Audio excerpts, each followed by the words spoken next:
क्या आपने कभी सोचा है कि जन्म लेने से पहले हम कहाँ थे? क्या हमारी आत्मा का अस्तित्व केवल जन्म के बाद शुरू होता है या उससे पहले भी कोई रहस्यमयी यात्रा चलती रहती है?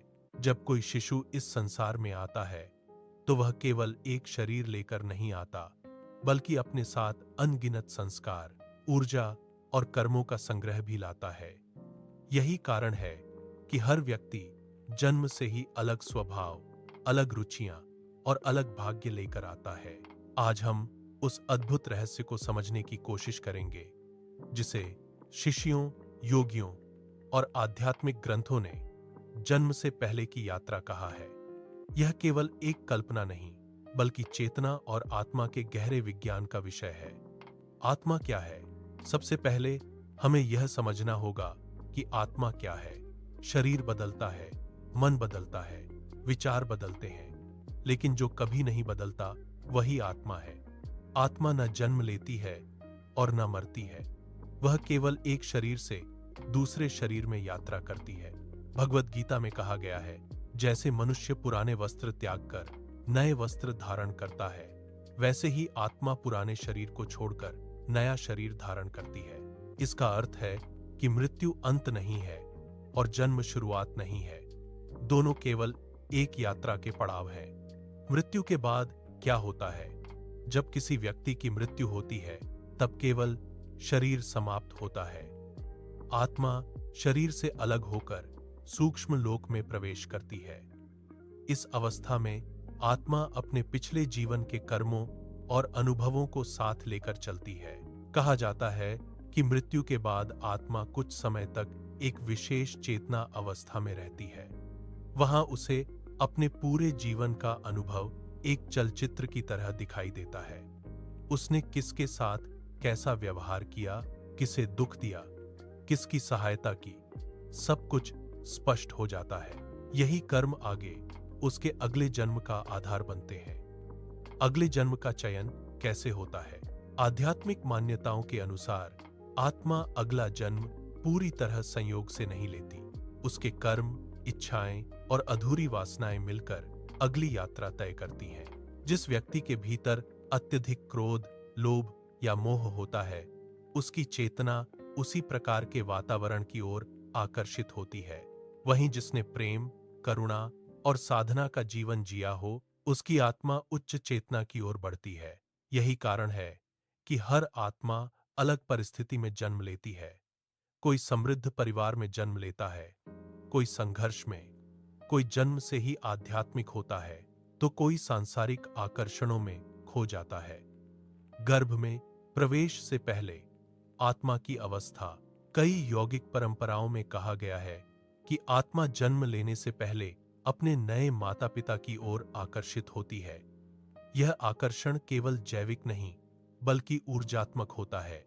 जब किसी परिवार में एक नया जीवन आने वाला होता है, तब आत्मा उस वातावरण, भावनाओं और ऊर्जा को महसूस करती है। इसलिए कहा जाता है कि गर्भधारण के समय माता पिता के विचार और भावनाएं अत्यंत महत्वपूर्ण होती हैं। एक शांत, प्रेमपूर्ण और आध्यात्मिक वातावरण उच्च चेतना वाली आत्माओं को आकर्षित करता है। गर्भ में आत्मा का प्रवेश। कई ग्रंथों में वर्णन मिलता है कि गर्भधारण के कुछ समय बाद आत्मा धीरे धीरे भ्रूण से जुड़ने लगती है। जैसे जैसे शरीर विकसित होता है, आत्मा उस शरीर के माध्यम से संसार को अनुभव करने की तैयारी करती है। इसीलिए गर्भ में पल रहा शिशु केवल शरीर नहीं होता, वह चेतना से भरा एक जीवित अस्तित्व होता है। वैज्ञानिक शोधों में भी पाया गया है कि गर्भ में शिशु बाहरी ध्वनियों और भावनाओं को महसूस कर सकता है। यदि मां तनाव में रहती है तो उसका प्रभाव शिशु पर पड़ता है। यदि मां ध्यान, प्रार्थना और सकारात्मक विचारों में रहती है तो शिशु की चेतना भी शांत होती है।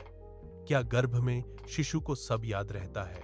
आध्यात्मिक दृष्टि से कहा जाता है कि गर्भ में आत्मा को अपने पिछले जन्मों की स्मृतियां होती हैं, लेकिन जैसे ही जन्म होता है और आत्मा संसार के मोह, माया में प्रवेश करती है, अधिकांश स्मृतियां भूल जाती हैं। इसे माया का आवरण कहा गया है। कुछ छोटे बच्चे कभी कभी ऐसी बातें बताते हैं जो उनके वर्तमान जीवन से संबंधित नहीं होती। दुनिया में कई ऐसे उदाहरण सामने आए हैं जहां बच्चों ने अपने पिछले जन्मों की घटनाएं याद की। हालांकि विज्ञान इन घटनाओं को पूरी तरह सिद्ध नहीं कर पाया है, लेकिन यह विषय आज भी रहस्य बना हुआ है। जन्म का क्षण, आत्मा का नया अध्याय। जब शिशु पहली बार सांस लेता है, तभी उसकी पृथ्वी की यात्रा शुरू होती है। पहली सांस केवल शारीरिक प्रक्रिया नहीं, बल्कि चेतना का शरीर से पूर्ण जुड़ाव मानी जाती है। उस क्षण आत्मा एक नए जीवन, नए अनुभवों और नए कर्मों की यात्रा शुरू करती है। लेकिन सवाल यह है कि यदि आत्मा इतनी दिव्य है, तो वह इस संसार में क्यों आती है? आत्मा जन्म क्यों लेती है? आध्यात्मिक परंपराओं के अनुसार आत्मा का मुख्य उद्देश्य विकास है। हर जन्म आत्मा को कुछ नया सीखने का अवसर देता है। कभी आत्मा प्रेम सीखती है, कभी त्याग, कभी धैर्य और कभी करुणा। जीवन की कठिनाइयां सजा नहीं होती, बल्कि आत्मा के विकास के साधन होती हैं। जिस प्रकार विद्यालय में अलग अलग कक्षाएं होती हैं, उसी प्रकार हर जन्म आत्मा की एक नई कक्षा है। कर्म और जन्म का संबंध। कर्म केवल बाहरी कार्य नहीं है, हमारे विचार, भावनाएं और इरादे भी कर्म बनते हैं। हर कर्म एक ऊर्जा पैदा करता है और वही ऊर्जा भविष्य में परिस्थितियों के रूप में लौटती है। इसलिए कहा जाता है, जैसा बोओगे वैसा काटोगे। यदि कोई व्यक्ति दूसरों को दुख देता है, तो वह ऊर्जा भविष्य में उसके जीवन में लौटती है।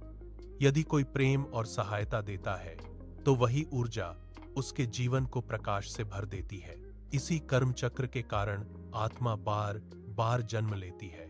क्या जन्म मृत्यु के चक्र से मुक्ति संभव है?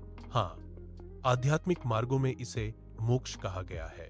जब आत्मा अपने वास्तविक स्वरूप को पहचान लेती है और संसार के मोह से ऊपर उठ जाती है, तब वह जन्म मृत्यु के चक्र से मुक्त हो जाती है। योग, ध्यान, भक्ति और आत्मज्ञान को इसी मुक्ति का मार्ग माना गया है। ऋषियों ने कहा है कि मनुष्य जीवन अत्यंत दुर्लभ है, क्योंकि यही वह अवस्था है जहां आत्मा स्वयं को पहचान सकती है। ध्यान और पूर्व जन्म की स्मृतियां। कई साधकों का अनुभव है कि गहरे ध्यान में उन्हें अपने पूर्व जन्मों की झलक मिलती है। कुछ लोग अनजाने स्थानों से जुड़ाव महसूस करते हैं। कुछ लोगों से पहली मुलाकात में ही गहरा संबंध महसूस होता है। आध्यात्मिक दृष्टि से यह पिछले जन्मों के संस्कारों का प्रभाव माना जाता है। हालांकि इन अनुभवों को लेकर अंधविश्वास में पड़ना उचित नहीं, लेकिन यह समझना महत्वपूर्ण है कि हमारी चेतना केवल वर्तमान जीवन तक सीमित नहीं हो सकती। क्या विज्ञान कभी इस रहस्य को समझ पाएगा? विज्ञान धीरे धीरे चेतना के रहस्यों को समझने की कोशिश कर रहा है।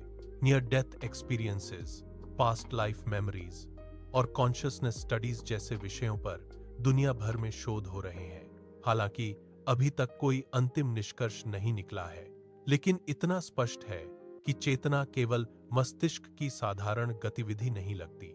आध्यात्मिकता और विज्ञान दोनों अलग अलग मार्गों से उसी सत्य को समझने का प्रयास कर रहे हैं। इस ज्ञान का हमारे जीवन पर क्या प्रभाव पड़ता है? यदि हम समझ लें कि जीवन केवल एक जन्म तक सीमित नहीं है, तो हमारा दृष्टिकोण बदल सकता है। हम दूसरों के प्रति अधिक करुणामय बनेंगे। हम अपने कर्मों के प्रति जागरूक होंगे। हम केवल भौतिक सफलता को ही जीवन का उद्देश्य नहीं मानेंगे। तब हम समझ पाएंगे कि हर अनुभव, हर संबंध और हर चुनौती आत्मा की यात्रा का हिस्सा है। आत्मा की सबसे बड़ी भूल, आध्यात्मिक ग्रंथों के अनुसार आत्मा की सबसे बड़ी भूल यह है कि वह स्वयं को केवल शरीर मानने लगती है। जब मनुष्य केवल धन, नाम और भौतिक सुखों में खो जाता है, तब वह अपने वास्तविक स्वरूप को भूल जाता है। यही अज्ञान दुख का कारण बनता है। लेकिन जैसे ही व्यक्ति भीतर की यात्रा शुरू करता है, ध्यान करता है, आत्मचिंतन करता है, वैसे ही उसे अपने भीतर एक अलग शांति महसूस होने लगती है। जन्म से पहले की यात्रा का अंतिम रहस्य संभव है कि हम सब अनंत यात्रा पर निकली हुई आत्माएं हैं। यह जीवन केवल एक अध्याय है, पूरी कहानी नहीं।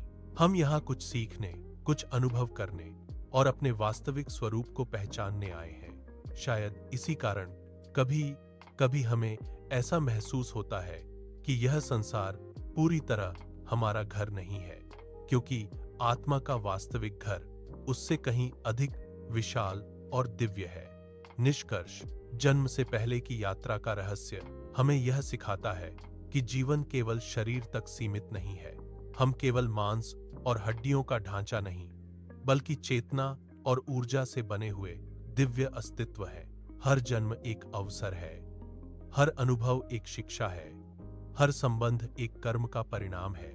यदि हम अपने जीवन को जागरूकता, प्रेम और साधना के साथ जिएं, तो यह यात्रा केवल संसार में भटकने की नहीं, बल्कि आत्मा के जागरण की यात्रा बन सकती है। और शायद एक दिन जब आत्मा पूरी तरह जागृत हो जाएगी, तब उसे फिर किसी जन्म की आवश्यकता नहीं रहेगी।